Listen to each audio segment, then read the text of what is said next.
আল্লাহ আমার সৃষ্টিকর্তা, আল্লাহ আমার সবার কাছে প্রিয় যিনি তিনি আমার রব।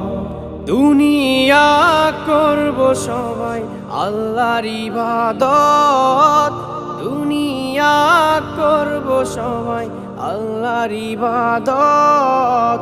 সব কিছুতে দিবেন তিনি তারি রহমত, সব কিছুতে দিবেন তিনি তারি রহমত। আল্লাহ আমার সৃষ্টিকর্তা, আল্লাহ আমার সবার কাছে প্রিয় যিনি তিনি আমার রব। আল্লাহ আমার সৃষ্টিকর্তা, আল্লাহ আমার সবার কাছে প্রিয় যিনি